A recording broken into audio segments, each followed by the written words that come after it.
16/5/2022 की साकार महावाक्य। कल की मुरली तो याद होगी ना? क्या सुना कल?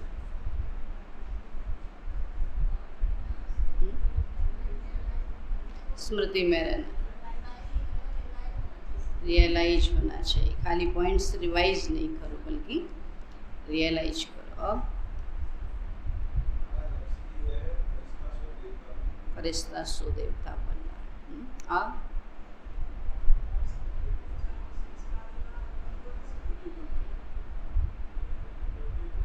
जोर से बोलो, ये पंखे की आवाज में नहीं सुनाई दे रहा।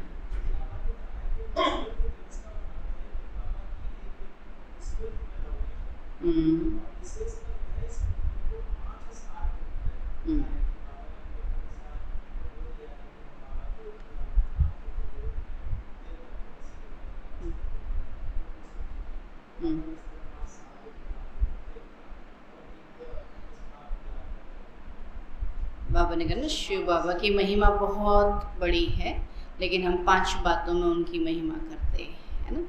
तो बाबा ने हाँ,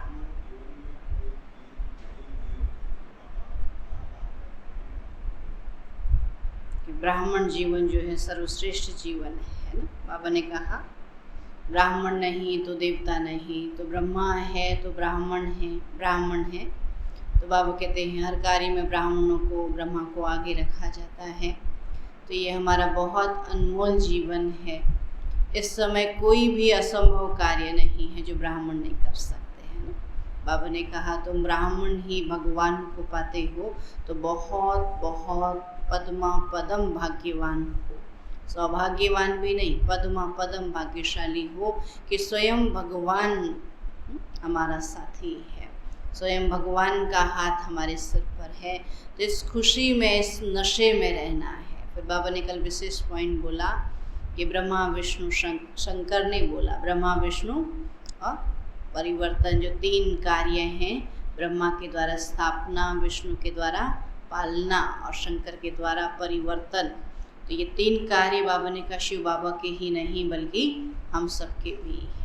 तो स्थापना भी करनी है, पालना भी करनी है और परिवर्तन भी करना है। तो सबसे पहले तो इस समय ब्राह्मण जीवन, बाबा कहते क्या हम सच्चे सच्चे ब्राह्मण बने हैं, है ना? जब ब्राह्मण बनेंगे तभी फरिश्ता बनेंगे और तभी जा कर के सतयुग में देवता बनेंगे। तो इसलिए परिवर्तन करना है, ब्रह्मा बाबा को फॉलो करना है और शिव बाबा को याद करना है। चलो, आज बाबा बोले मीठे बच्चे तुम ईश्वरीय फैमिली के हो, तुम ईश्वरीय फैमिली के हो। ईश्वरीय फैमिली का लॉ है, नियम है, भाई भाई हो रहना। ईश्वरीय फैमिली का नियम है भाई भाई हो रहना। ब्राह्मण कुल का लॉ है भाई बहन हो रहना। ईश्वरीय बाबा कहते फैमिली का नियम है भाई भाई रहना, और ब्राह्मण कुल का लॉ है भाई बहन हो रहना। आत्मा रूप में हम सब भाई भाई, और जब ब्रह्मा कुमार ब्रह्मा कुमारी कहते तो भाई बहन। इसलिए विकार की दृष्टि हो नहीं सकती। प्रश्न है, यह संगम युग कल्याणकारी युग है कैसे? यह संगम युग कल्याणकारी युग है कैसे? उत्तर है,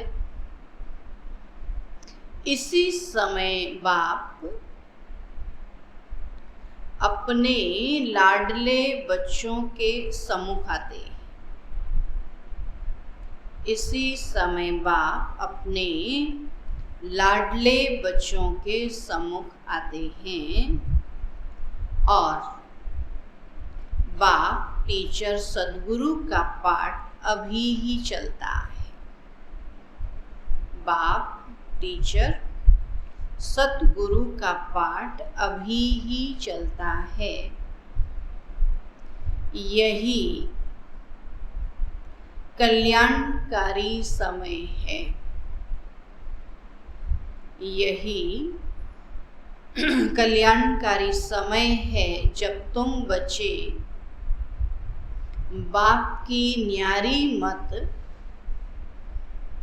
जब तुम बच्चे बाप की न्यारी मत जो नरक को स्वर्ग बनाने की है,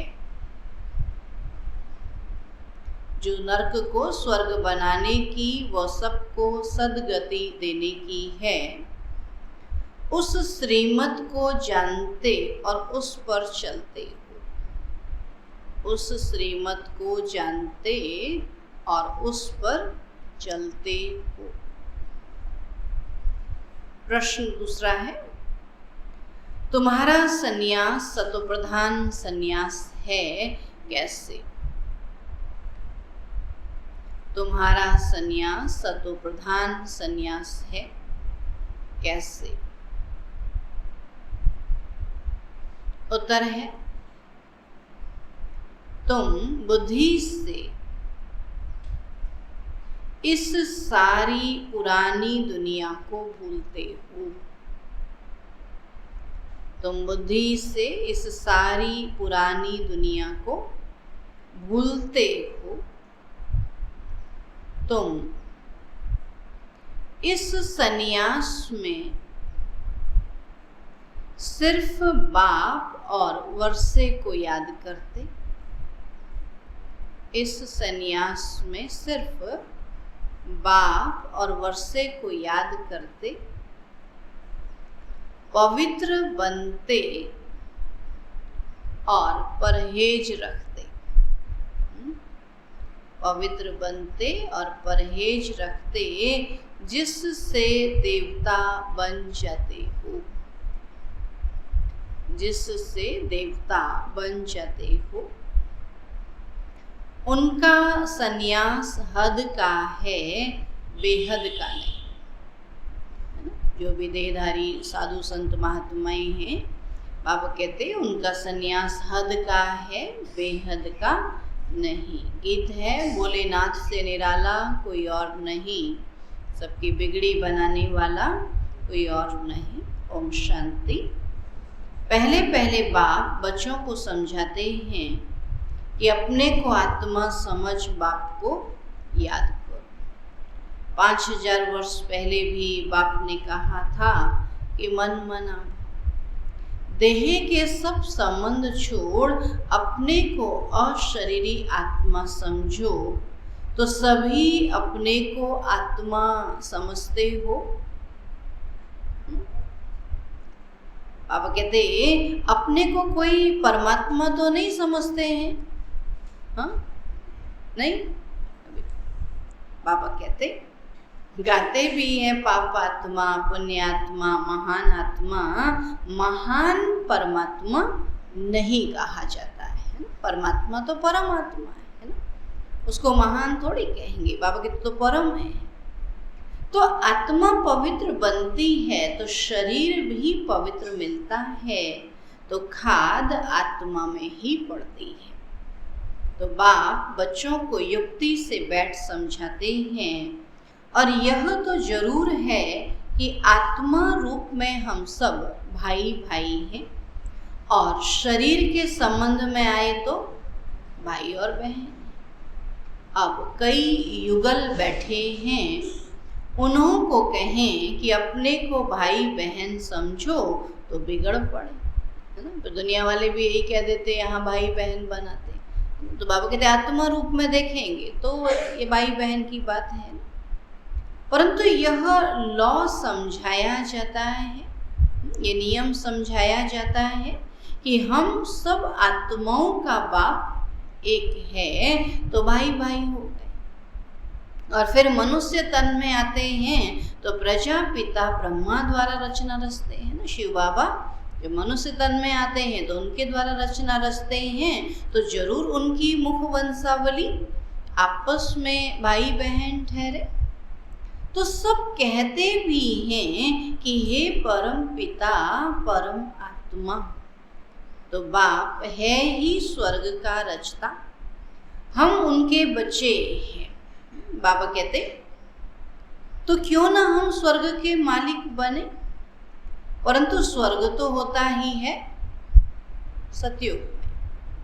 ऐसे नहीं कि बाप कोई नई सृष्टि आकर रचते हैं, बाप तो आकर पुरानी दुनिया को नया बनाते हैं, अर्थात इस विश्व को बदलते हैं। तो जरूर बाप यहाँ आया है, भारत को स्वर्ग का वर्षा दिया है, उसका यादगार सोमनाथ का मंदिर सबसे बड़ा बनाया है। तो बरोबर भारत में एक देवी देवता धर्म था और कोई धर्म नहीं था। जब देवताएं थे तो कोई और नहीं थे। बाबा कहते सभी बाद में वृद्धि हुए हैं, तो जरूर बाकी सभी आत्माएं निर्वाण धाम में बाबा के पास रहेंगे। तो भारतवासी जीवन मुक्त थे, सूर्यवंशी घराने में थे और अब जीवन बंध में है। तो जनक का भी मिसाल है कि उनको सेकंड में जीवन मुक्ति मिली, तो जीवन मुक्त सारे स्वर्ग को कहेंगे, एक दो नहीं, जितने भी स्वर्ग में स्वर्गवासी हैं वो सब क्या है, जीवन मुक्त है। फिर उसमें बाकी जिन्होंने जितनी मेहनत की उतना पद पाया। जीवन मुक्त तो सबको कहेंगे, तो जरूर मुक्ति जीवन मुक्ति दाता एक सद्गुरु होना चाहिए, परंतु यह किसी को पता नहीं है और अभी तो सब माया के बंधन में हैं, न चाहते हुए भी वहीं खींचते हैं ना, क्योंकि माया के बंधन में हैं। तो कहा जाता है कि ईश्वर की गत मत न्यारी, उनकी है श्रीमत, और वह आते हैं जरूर। तो पिछाड़ी में सब कहेंगे कि अहो प्रभु, तुम अब कह रहे हो कि अहो प्रभु, तेरी इस नर्क को स्वर्ग बनाने की गत बड़ी न्यारी है। सोचो, दुनिया वाले सोचते कैसे बनाएंगे पता नहीं, है ना। और बाबा कैसे बनाता, बाबा तो पढ़ा करके इसको स्वर्ग बनाता, और दुनिया वाले कोई पढ़ना तो चाहते ही नहीं, तो फिर स्वर्ग में तो जाएंगे ही नहीं। तब बाबा कहते हैं बड़ी न्यारी है ना स्वर्ग बनाने की गत। तो तुम जानते हो, फिर से हम सहज राजयोग सीख रहे हैं, कल्प पहले भी संगम पर ही सिखलाया होगा ना। तो बाप खुद कहते हैं, लाडले बच्चों मैं तुम बच्चों के ही सम्मुख आता। तो वह सुप्रीम बाप भी है, तो सुप्रीम टीचर भी है, तो नॉलेज देते हैं, और कोई भी इस सृष्टि चक्र की नॉलेज दे न सके। देखो भक्ति में तो क्या किया, हमने ही सुनाया भगवान को, है ना। जितनी मर्जी आए और सब मिल करके भगवान को सुनाते हैं, और अभी भगवान आकर के हम सबको सुनाते हैं। देखो सुनाने की शक्ति सबके अंदर है, सुनने की शक्ति किसी के अंदर नहीं है ना। वैसे कहते हैं कान दो हैं, माना सुनने की शक्ति ज्यादा होनी चाहिए। मुख एक है, लेकिन फिर भी लोगों में क्या है, बोलने की शक्ति ज्यादा है, सुनने की शक्ति कम है। तो बाबा कहते कि आज तक तुमने सुनाया, मैंने सुना, अभी मैं सुनाता हूँ, तुम सुन। और बाबा को तो हमने कितना देर सुनाया, भक्ति कितनी देर करते हैं, कोई 1 घंटा, कोई 2 घंटा, कोई 4 घंटा, कोई 6 घंटा, इतना देर बाबा ने धैर्यता से सुना है ना। अभी बाबा कितनी देर सुनाता, 1 घंटा। बाबा कहते 1 घंटा सुनो, बाकी फिर तुम अपना ही सुनो। तो 1 घंटा सुनने की भी शक्ति नहीं है, बोला हम नहीं बैठ सकते इतनी देर, है ना। तब बाबा कहते हैं बाबा आया है नॉलेज देने, तो इस सृष्टि चक्र की नॉलेज कोई और दे ना सके। इस सृष्टि चक्र के आदि मध्य अंत व वर्ल्ड की हिस्ट्री ज्योग्राफी को कोई नहीं जानते। परम पिता परमात्मा स्थापना और विनाश का कार्य कैसे कराते हैं, यह कोई भी जानते ही नहीं। तुम बच्चे अब जान गए हो, मनुष्य से देवता किए करत न लागी बार। सेकंड नहीं लगता बाबा को मनुष्य को देवता बनाने में। तो यह महिमा उनकी है, मूत पलिति कपड़ धोई। अब अपने से हर एक पूछे कि हम मूत पलिती हैं या पवित्र हैं। पवित्र हैं, बन रहे हैं। अभी तो सब यहाँ कलयुग में क्या है, बाबा कहते जन्म ही किससे लिया, मूत पलिती जन्म है ना, यहाँ तो कोई पवित्र है ही नहीं, यहाँ तो बन रहे हैं। जब समझेंगे नहीं है तभी तो याद करेंगे ना, अगर समझेंगे हम पवित्र हैं तो फिर याद ही नहीं करेंगे। अकाल तख्त है ना, अकाल मूरत उनका तख्त कहाँ है, वह तो जरूर परम धाम अथवा ब्रह्म महतत्व है। तो हम आत्माएं भी वहाँ रहती हैं, उनको भी अकाल तख्त कहा जाता है। वहाँ कोई आ न सके। उस स्वीट होम में हम रहते हैं और बाबा भी वहाँ रहता है। बाकी वहाँ कोई तख्त या कुर्सियाँ आदि रहने के लिए नहीं, वहाँ तो अशरीरी है ना। तो समझाना चाहिए कि सेकंड में जीवन मुक्ति मिलती है, अर्थात लायक बनते हैं। तो बाप कहते हैं कि शिव बाबा को याद करो और विष्णुपुरी को याद करो। अभी तुम ब्रह्मापुरी में बैठे हो तो ब्रह्मा की संतान हो और शिव बाबा के बच्चे भी हो। अगर अपने को भाई बहन नहीं समझेंगे तो काम विकार में चले जाएंगे, है ना। विकारों से बचाने के लिए बाबा ने ऐसे बोला। यह है ईश्वरीय फैमिली। पहले तुम बैठे हो, दादा भी है, बाबा भी है और तुम उनके बच्चे हो, तो तुम हुए शिव बाबा की ब्रह्मा द्वारा संतान। तो शिव बाबा के पोत्र ठहरे। फिर मनुष्य तन में हैं तो भाई बहन हुए। तो इस समय तुम भाई बहन प्रैक्टिकल में हो। दुनिया वाले तो कहने मात्र कहते हैं, लेकिन बाबा कहते हैं यहाँ पवित्र रहते हो तो माना प्रैक्टिकल में भाई बहन। तो यह ब्राह्मणों का कुल है, तो यह बुद्धि से समझने की बात है। जीवन मुक्ति भी सेकंड में मिलती है, बाकी मर्तबे तो बहुत हैं। वहाँ दुख देने वाली माया तो होती ही नहीं। ऐसे नहीं कि सतयुग से लेकर कलयुग तक रावण को जलाते रहेंगे। जो कहते हैं कि परंपरा से जलाते आते हैं, यह असंभव है। बाबा कहते किसी को भी ऐसे परंपरा से नहीं जलाते हैं। तो स्वर्ग में असुर कहाँ से आए? रावण बाबा कहते स्वर्ग में कहाँ से आया जो उसको वहां जलाएंगे, है ना। बाबा कहते तो आया ही द्वापर से है, तो जब आएगा तभी तो जलाएंगे।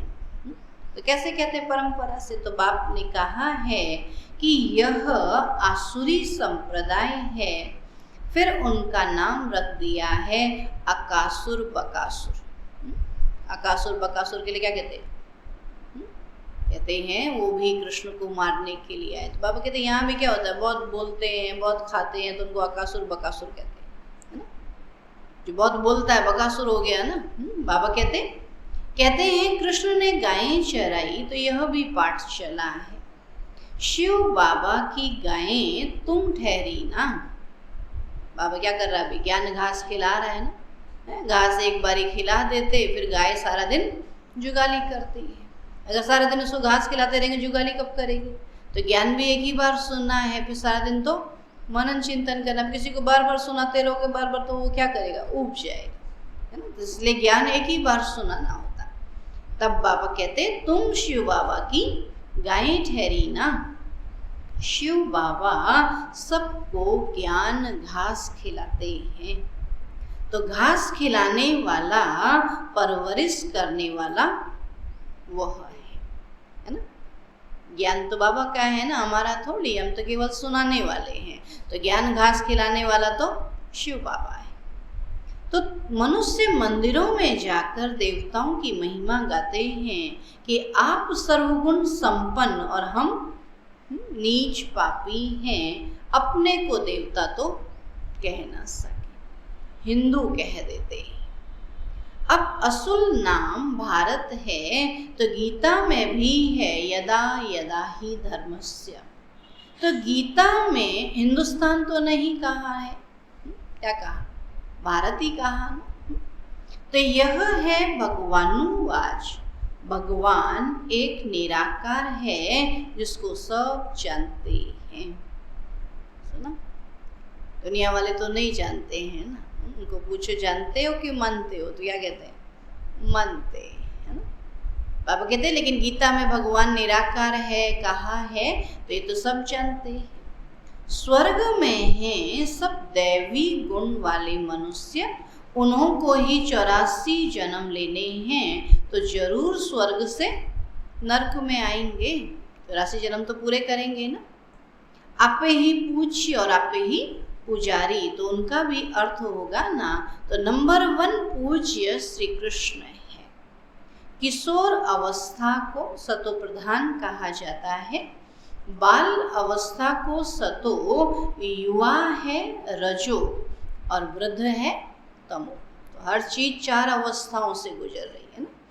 सतो प्रधान, सतो, रजो और तमो। तो सृष्टि भी सतो रजो तमो होती ही है। कलयुग के बाद फिर सतयुग आना चाहिए।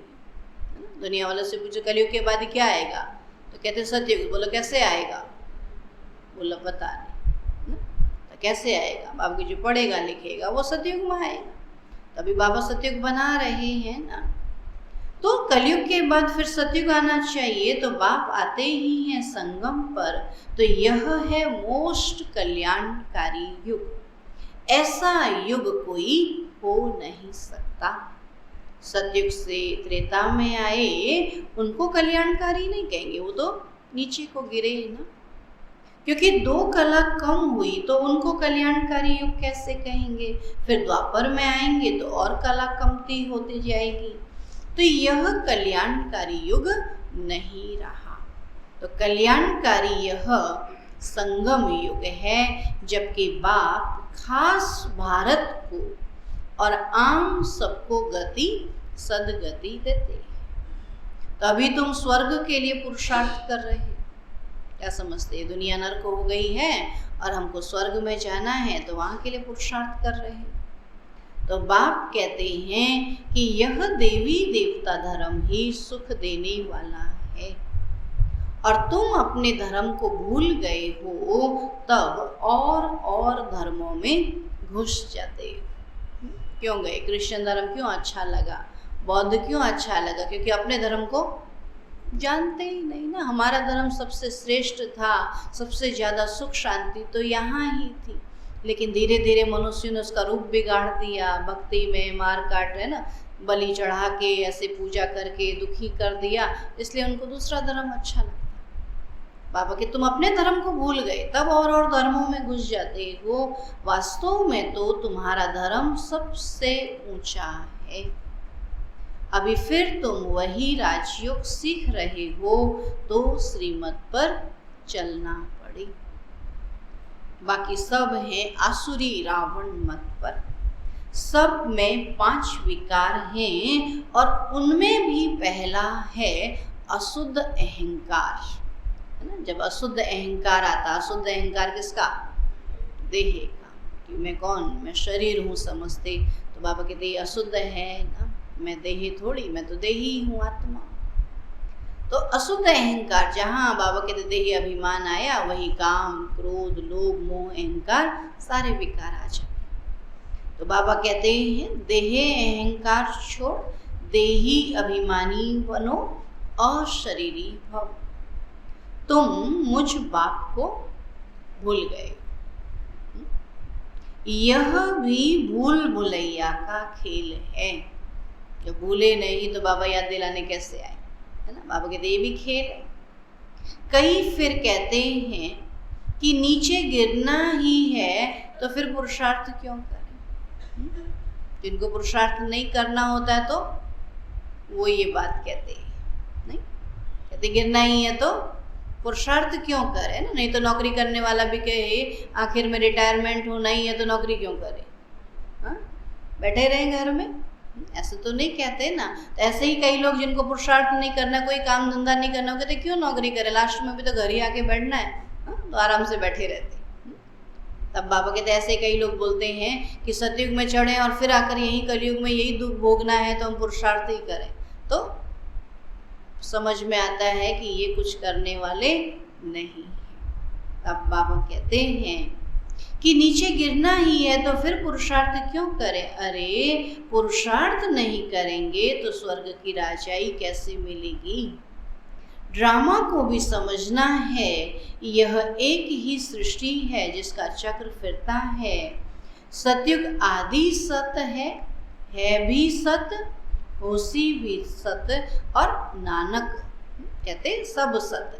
कहते भी हैं वर्ल्ड की हिस्ट्री ज्योग्राफी रिपीट होती है, तो कब शुरू होगी, कैसे रिपीट होगी, उसके लिए तुम पुरुषार्थ करते हो। कि रिपीट होगी तो रिपीट तो कर रहे हैं ना, और रिपीट करने के लिए बाबा कहते पुरुषार्थ कर रहे हैं। बाबा कहते हैं मैं तुमको फिर से राजयोग सिखलाने आया हूँ, तुम भी सीखते हो। राजाई स्थापन होगी, यादव कौरव खत्म हो गए और जय जयकार हो गई। फिर मुक्ति, जीवन मुक्ति के दरवाजे खुल जाते हैं, नहीं तो तब तक रास्ता बंद रहता है। अभी तो एक ही गेट खुला है ना आने का। बाबा के जब जाने का गेट खुलेगा तो फिर दोनों गेट खुल जाएंगे आने जाने के, सतयुग में आएंगे और एक कलयुग से वापस घर जाएंगे। तब तक क्या है, रास्ता बंद रहता है। जब लड़ाई लगती है तब ही गेट खुलता है। तो बाप आकर गाइड बन ले जाते हैं, तो लिबरेटर भी है, माया के फंदे से छुड़ाते हैं। अभी तो सब क्या है, माया के फंदे में जकड़े हुए हैं ना, इसीलिए तो वहीं तक घूमते रहते। जैसे गाय बंधी रहती है जहाँ, तो क्या करेगी, उसी के चारों ओर घूमती रहती है। तो हम भी कहाँ घूमते रहते हैं, जहाँ बंधे हुए। किससे बंधे हुए हैं, बाबा से, माया से, माया से। बाबा से बनते हैं, फिर निकल जाते हैं, फिर माया खींच ले जाती है अपनी ओर, क्योंकि ज़्यादा तो वहाँ जकड़े हुए हैं ना। बाबा से तो केवल बुद्धि बांधी, और माया से हाथ पैर आँख कान नाक मुँह पूरा शरीर बांध रखा है ना। कब बुद्धि सरक जाती है उस तरफ पता ही नहीं चलता। तब बाबा कहते कि लिबरेटर भी है, माया के फंदे से छुड़ाते हैं, गुरुओं की जंजीरों में बहुत फंसे हुए ना। गुरु जी कहते हैं ऐसे करो, नहीं तो श्राप दे दूंगा, नहीं तो ऐसा कर दूंगा। तो बेचारे फंसे हुए हैं, डर से बहुत डरते हैं कि कहाँ गुरु की आज्ञा न मानी तो कुछ श्राप न मिल जाए। अरे आज्ञा तो तुम मानते ही कहाँ हो। गुरु जी की आज्ञा तो क्या, जैसे गुरु जी ने कफनी पहनी है, घर बार छोड़ दिया, तो ऐसे वो भी कर। लेकिन गुरुजी ऐसा थोड़ी कहते हैं। गुरुजी तो क्या कहेंगे, एक मंत्र दे देंगे, बोलेंगे इसको जपते रहो, और जो धन कमा रहे हो वो सेवा में लगाते रहो, देव देते रहो। वो तो इतना ही कहते हैं। बाबा कहते हैं कि डरते हैं कि कहीं गुरुजी से श्राप न मिल जाए। अरे आज्ञा तो तुम मानते ही कहाँ हो। वह निर्विकारी पवित्र और तुम विकारी अपवित्र। गुरु में मनुष्यों की कितनी भावना रहती है, क्या करते हैं कुछ भी पता नहीं। भक्ति मार्ग का प्रभाव है ना। एक शब्द रटा है, गुरु बिना गति नहीं ना। अभी कौन सा गुरु, भी कहते एक ही गुरु है, जिसको भी सुनो ना एक ही गुरु करना चाहिए। बोले यहाँ गुरु थोड़ी है, फिर यहाँ तो कौन है, यहाँ तो बाप है। ये हमारा गुरु है कि बाप है, बाप है ना। तब बाबा कहते हैं बाप को तो याद करना होता है। तो भक्ति मार्ग का प्रभाव है। अभी तुम समझो सयानु बने हो तो तुम जानते हो कि ब्रह्मा विष्णु शंकर हैं सूक्ष्म वतनवासी। उसमें भी ब्रह्मा सो विष्णु का पाठ यहाँ है। शंकर को यहाँ आने की दरकार नहीं है। यहाँ है जगदम्बा, जगत पिता, और तुम बचे। फिर इतनी भुजा वाली देवियां आदि कितना बैठ बनाते हैं। अथाह चित्र है। कितनी देवियां बनाई, 8 देवियां 9 देवियां बनाते हैं ना, फिर कहेंगे है तो एक ही। ये सब चित्र हैं भक्ति मार्ग के लिए। मनुष्य तो मनुष्य ही हैं। मनुष्य थोड़ी 4-6 भुजाओं वाले 8-10 सिर वाले होते हैं। वो तो जैसे मनुष्य है अभी हैं ऐसे ही सतयुग में होंगे, लेकिन गुणों का अंतर होगा। तभी तो असुरों के देवताओं के बीच में असुर बैठ करके कहते हैं ना, अमृत पी गया। अगर अलग अलग शकल थी तो फिर कैसे बैठ गया? शकल तो सबकी एक जैसी ही है ना। तब बाबा कहते मनुष्य तो मनुष्य ही हैं। राधे कृष्ण आदि को भी 4 भुजाएं दे देते हैं। दीपमाला में महालक्ष्मी की पूजा करते हैं। वह है 2 भुजा लक्ष्मी की और 2 भुजा नारायण की, इसलिए दोनों की पूजा होती है कंबाइंड रूप में। तो यह प्रवृत्ति मार्ग है और कुछ है ही नहीं। काली की जीभ कैसी दिखलाते हैं? अलग अलग दिखाए ना, अलग अलग देवियों की अलग अलग विशेषता दिखाते हैं ना। तो काली की जीभ कैसे दिखलाते हैं? फिर कृष्ण को भी काला बना दिया है। वाम मार्ग में जाने कारण काली हो जाती है। फिर ज्ञान चिता पर बैठने से गोरी बन जाती है। तो जगदम्बा ऐसी मीठी मम्मा, सबकी मनोकामना पूर्ण करने वाली, उसकी मूर्ति को भी काला बना दिया है। कई मंदिरों में जाओ ना, सब चित्र काले। तब बाबा कहते इतनी श्रेष्ठ, बाबा उसको काला बना दिया है।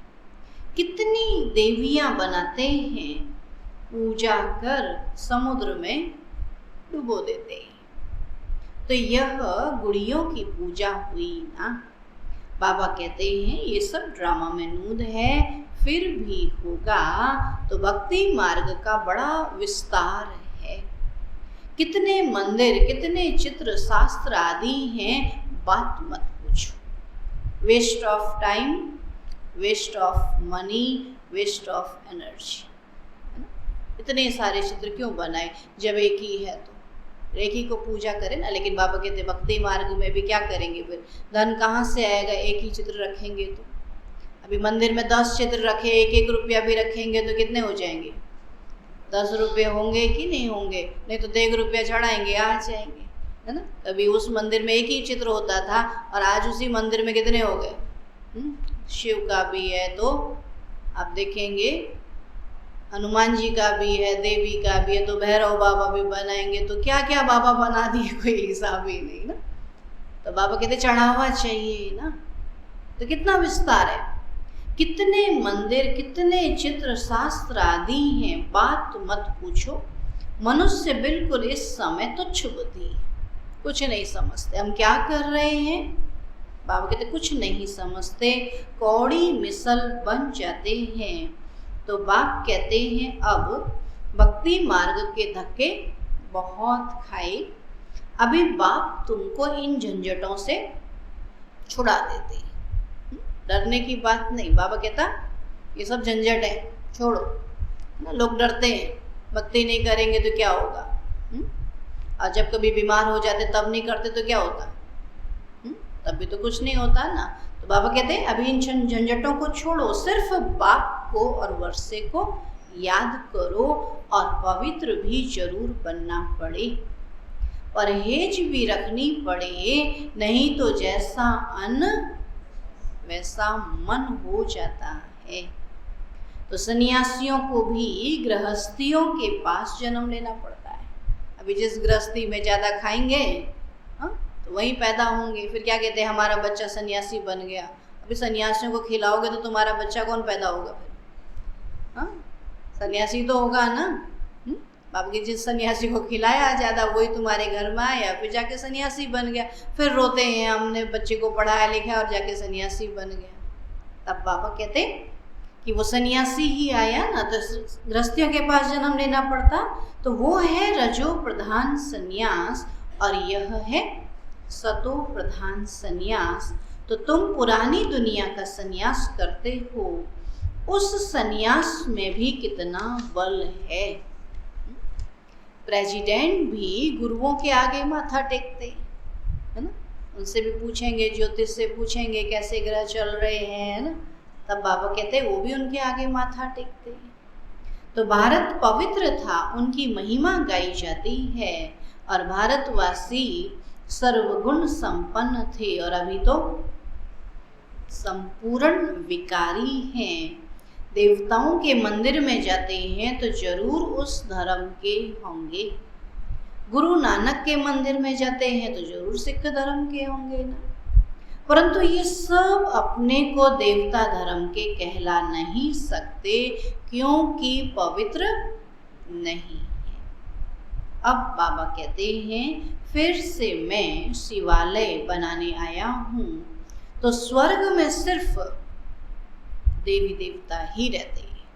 वहाँ बाबा कहते हैं न क्रिश्चियन होंगे, न सिख होंगे, न मुस्लिम होंगे, वहाँ सिर्फ देवी देवता ही रहते हैं, और यह ज्ञान फिर प्रायः लोप हो जाता है। गीता, रामायण आदि सब खत्म होने हैं और ड्रामा अनुसार फिर अपने समय पर निकलेंगे। कितनी समझने की बातें हैं। तो यह पाठशाला ही है मनुष्य से देवता बनने की, परंतु मनुष्य की सदगति कदाचित कर नहीं सकते, है ना। हम थोड़ी किसी की सदगति करते, हम तो केवल बाबा का ज्ञान सुना सकते, वो खुद याद करेगा और भगवान उनकी सदगति करेगा, है ना। हम किसी की सदगति नहीं, हम किसी को भी ज्ञान सुना सकते हैं, समझा सकते हैं, बाकी सदगति तो बाबा की याद से ही होगी। सुना बाबा क्या कहता कि मनुष्य की सदगति कदाचित कर नहीं सकते, अल्पकाल का सुख तो सभी एक दो को देते रहते हैं। यहाँ है अल्पकाल का सुख, बाकी दुख ही दुख है। सतयुग में दुख का नाम ही नहीं, नाम ही है स्वर्ग सुख धाम। तो स्वर्ग का नाम कितना वाला है। तो बाबा कहते हैं कि भल गृहस्थ व्यवहार में रहो, परंतु इस अंतिम जन्म में बाप से प्रतिज्ञा करनी है कि बाबा हम आपका बच्चा हूँ। यह अंतिम जन्म जरूर पवित्र दुनिया का वर्षा लूंगा। तो बाप को याद करना बहुत सहज है। सुना क्या कहता है आज बाबा, बाबा को याद करना बहुत सहज है। याद आ गई तो बहुत सहज है, याद नहीं आई तो बहुत मुश्किल है। हाँ वैसे तो सहज है ना, वो बाबा है हमारा, इतना मीठा बाबा, इतना ऊंचा वर्षा देने वाला, ऐसा महिमा करते तो बहुत सहज है, और जब दुनिया की महिमा करते फिर उसको याद करना बहुत मुश्किल है। अच्छा, मीठे मीठे सिकील अधे बच्चों प्रति माता पिता बाप दादा का याद प्यार और गुड मॉर्निंग। रूहानी बाप की रूहानी बच्चों को नमस्ते। हम रूहानी बच्चों की रूहानी बाप दादा को नमस्ते नमस्ते नमस्ते। धारणा के लिए मुख्य सार है, देह अहंकार को छोड़ देही अभिमानी बनना है। देह अहंकार को छोड़ देही अभिमानी बनना है। अशरीरी बनने का अभ्यास करना है। अशरीरी बनने का अभ्यास करना है। ड्रामा को यथार्थ रीति समझकर पुरुषार्थ करना है। ड्रामा को यथार्थ रीति समझकर पुरुषार्थ करना है। ड्रामा में होगा तो करेंगे, ऐसा सोचकर पुरुषार्थहीन नहीं बनना है। ड्रामा में होगा तो करेंगे, ऐसा सोचकर पुरुषार्थहीन नहीं बनना है। वरदान है आज का, संगम युग के महत्व को जान, श्रेष्ठ प्रारब्ध बनाने वाले तीव्र पुरुषार्थी भव। संगम युग के महत्व को जान, श्रेष्ठ प्रारब्ध बनाने वाले तीव्र पुरुषार्थी भव। संगम युग छोटा सा युग है। इस युग में ही बाप के साथ का अनुभव होता है। संगम का समय और यह जीवन दोनों ही हीरे तुल्य है। तो इतना महत्व जानते हुए एक सेकंड भी साथ को नहीं छोड़ना। सेकंड गया तो सेकंड नहीं, लेकिन बहुत कुछ गया। सारे कल्प की श्रेष्ठ प्रारब्ध जमा करने का यह युग है। अगर इस युग के महत्व को भी याद रखो तो तीव्र पुरुषार्थ द्वारा राज्य अधिकार प्राप्त कर लेंगे। अगर इस युग के महत्व को भी याद रखो तो तीव्र पुरुषार्थ द्वारा राज्य अधिकार प्राप्त कर लेंगे। स्लोगन है, सर्व को स्नेह और सहयोग देना ही विश्व सेवाधारी बनना है। सर्व को स्नेह और सहयोग देना ही विश्व सेवाधारी बनना है। जैसे बाबा स्नेह देता और सहयोग देता है ना, बाकी बाबा कहते हर एक का अपना पुरुषार्थ है ना। तो बाबा कहते हमारा भी सहयोग क्या है? स्नेह और सहयोग देना। तो यही विश्व सेवा है। अच्छा, ओम शांति। आज का अव्यक्त इशारा है।